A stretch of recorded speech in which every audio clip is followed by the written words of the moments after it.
बहुत महत्व है।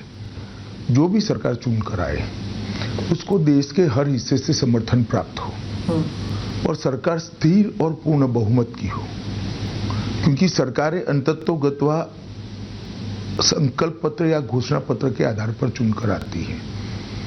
तो पॉलिटिकल पार्टी जो चुनाव में जा रही है या पॉलिटिकल पार्टीज का ग्रुप जो चुनाव में जा रहा है, उसका घोषणा पत्र पर ज्यादा से ज्यादा कॉन्स्टिट्यूएंसी से जन समर्थन किसी भी सरकार को काम करने का विश्वास देता है।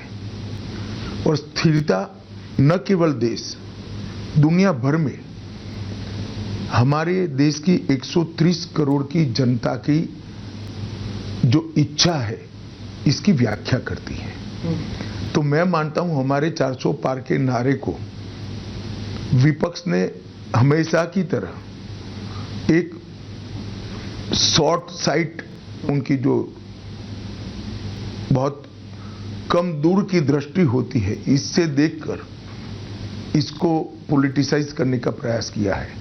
मगर मैं निश्चित रूप से मानता हूं स्थिर सरकारें देश को ताकत देती है, स्थिर सरकारें निर्णायक कदम उठाने में सहायक होती है, स्थिर सरकारें गरीबों को कल्याण करने में सहायक होती है, स्थिर सरकारें आतंकवाद, नक्सलवाद जैसे इंटरनल सिक्योरिटी के खतरों को कुचल देने के लिए मददरूप होती है, और स्थिर सरकारें देश के एजेंडे को और देश की स्थिति को दुनिया में बदलने में भी बहुत सहायक होती है। वो जो 400 पार का जो नारा था उसको आप मिस इंटरप्रेट कीजिए, कुछ भी कहिए, पर ऑपोजिशन ने तो कहा था कि आप रिजर्वेशन हटाने के लिए कर रहे हैं, आप मुसलमानों के हक को छीनने की बात कर रहे हैं, उनका जो रिजर्वेशन है उसे हटाने के लिए कर रहे हैं।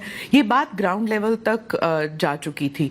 तो चौथे राउंड तक आप क्या कहेंगे कि क्या ये अगर आप कह रहे हैं कि निर्णायक जो कदम है उसके लिए था, not for taking out reservation? देखिए, इसमें मैं आपको इतना ही बता सकता हूं कि जब विपक्ष इतनी ओछी राजनीति करता है तो हम तो रिसीविंग एंड पर हैं। मगर हमने देश की जनता के सामने बहुत अच्छे तरीके से स्पष्ट किया है कि अगर हमारा उद्देश्य आरक्षण हटाना होता तो 10 साल से हमारे पास बहुमत था, इस देश की जनता ने ही दिया था, हमने तो वो नहीं किया। और जहां तक मुसलमानों के आरक्षण का सवाल है, मैं आज भी फर्म हूं कि धर्म के आधार पर इस देश में आरक्षण नहीं होना चाहिए। ये संविधान की स्कीम नहीं है, संविधान इससे सहमत नहीं है, और भारतीय जनता पार्टी धर्म के आधार पर आरक्षण नहीं होने देगी। आपने कहा कि 400 का जो टारगेट था वो आतंक और नक्सलवाद जैसे को कुचलने के लिए, ऐसे रीजंस के लिए था, लेकिन हिमंता जी ने कहा कि 400 पार का नारा जो है मथुरा में कृष्ण जन्मभूमि, काशी में ज्ञानवापी हटाकर विश्वनाथ मंदिर और पीओके को पूर्ण तरह भारत के साथ जोड़ने के लिए, इसलिए 400 का नारा। देखिए, पीओके पाक ऑक्यूपाई कश्मीर का जहां तक सवाल है, ये केवल भारतीय जनता पार्टी नहीं, देश की संसद का कमिटमेंट है कि पाक ऑक्यूपाई कश्मीर भारत का हिस्सा है और इस पर हमारा अधिकार है। इसको कोई झुठला नहीं सकता।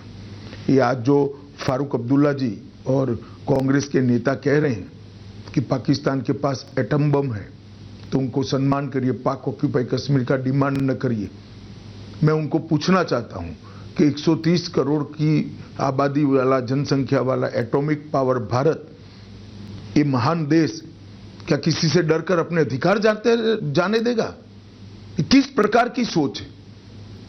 और राहुल बाबा ने देश की जनता के सामने एक्सप्लेन करना चाहिए इनके अलायंस के नेता और इनकी पार्टी के नेता क्या कहना चाहते हैं। पाकिस्तान का सम्मान करो मतलब क्या? पाक ऑक्यूपाई कश्मीर जाने दे? वो कभी नहीं हो सकता। मैं पूर्णतया इस बात पर भारतीय जनता पार्टी का मत रखता हूं कि भारतीय जनता पार्टी मानती है कि पाक ऑक्यूपाई कश्मीर हमारा है और हमें ही मिलना चाहिए, और वो नहीं आता है तब तक हम सबका दायित्व अधूरा है। पर कोई प्रोएक्टिव कदम आज तक लिया नहीं है सरकार ने। आपके इंटरव्यू में बताकर प्रोएक्टिव कदम नहीं उठाए जाते, उचित समय पर देश की और दुनिया की स्थिति देखकर।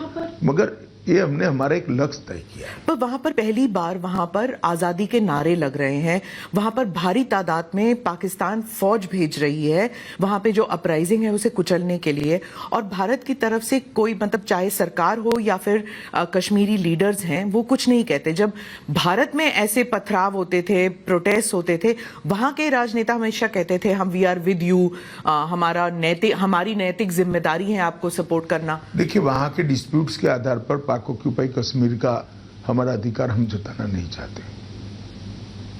वहां मिसमैनेजमेंट है, बैड गवर्नेंस है, वो उनका विषय है, परंतु पाक ऑक्यूपाई कश्मीर हमारा है क्योंकि पूरे कश्मीर का मर्जर भारतीय संघ के साथ हुआ है। वो अधिकार को कैसे लेना वो भारत का सवाल है, वहां के मिसमैनेजमेंट का सवाल नहीं। और हिमंता जी ने जो कहा था कि ज्ञानवापी की जगह विश्वनाथ मंदिर और कृष्ण जन्मभूमि, ये भी 400 का नंबर जो है टारगेट उसके लिए। देखिए, वो दोनों केस सुप्रीम कोर्ट के सामने है, सुप्रीम कोर्ट नहीं, न्यायालय के सामने किसी न किसी स्तर पर पड़े हैं, लंबित है, न्यायालय ने इसका संज्ञान भी लिया है। इस पर मेरा कुछ भी कहना उचित नहीं होगा, क्योंकि जब न्यायालय एक डिस्प्यूट को सीज कर सुनवाई कर रहा है, मैं नहीं मानता किसी ने इसमें दखल करनी चाहिए, न्यायालय को अपना काम करने देना। जैसे राम मंदिर के लिए किया था जी, राम मंदिर में हमने न्यायालय के फैसला आने के बाद ही कंस्ट्रक्शन का फैसला किया है। वो आपका पॉलिटिकल डिसीजन, उसमें आपको पॉलिटिकल फायदा मिला कि नहीं मिला अब तक? देखिए, राम मंदिर हमारे लिए पॉलिटिकल फायदे नुकसान का प्रश्न ही नहीं था। शुरुआत से देश के करोड़ों लोगों की विश्वास का सवाल था, आस्था का सवाल था और करोड़ों लोगों की श्रद्धा का सवाल था।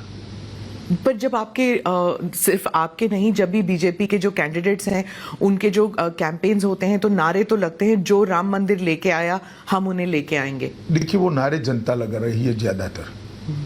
आप इन्हें देखा होगा, मंच पर से नहीं लगते, नहीं, जनता में से लगते हैं। तो जनता के नारे कोई पॉलिटिकल पार्टी लीडर या तो आप भी नहीं तय कर सकती, वो तो जनता ही लगाएगी। देश में डेमोक्रेसी है ना, इसलिए। परंतु मुद्दा तब बना इस इलेक्शन में राम मंदिर का कि जब प्राण प्रतिष्ठा हो रही थी, सभी राजनीतिक दलों को निमंत्रण भेजा गया, पूरे इंडिया अलायंस ने, एक घमंडिया गठबंधन ने प्राण प्रतिष्ठा का कार्यक्रम का बहिष्कार किया। और मेरा स्पष्ट आरोप है, जिसका जवाब उन लोग देते नहीं है, कि उन्होंने अपनी माइनॉरिटी वोट बैंक के डर से वहां जाना मुनासिब नहीं समझा। उनके पार्टी के कुछ लोग आपके पार्टी में आए थे क्योंकि वो मंदिर गए थे और उन्हें निकाल दिया गया, निष्कासित किया गया, या फिर उन पे डिसिप्लिनरी एक्शन के नोटिस दिए गए, वो हमारी पार्टी में आए हैं। मगर मेरा एक ही मुद्दा है कि ईद के दिन आपको मुस्लिम भाइयों के साथ ईद मनाने में कोई झिझक नहीं है, आप मुस्लिम नहीं हो तो भी। मगर हिंदू होते हुए राम मंदिर की प्राण प्रतिष्ठा में नहीं जाते क्योंकि मुस्लिम वोट बैंक आपसे नाराज हो जाएगी। किस तरह की पॉलिटिक्स है? आप अपनी खुद की आइडेंटिटी के साथ छेड़ कर रहे हैं।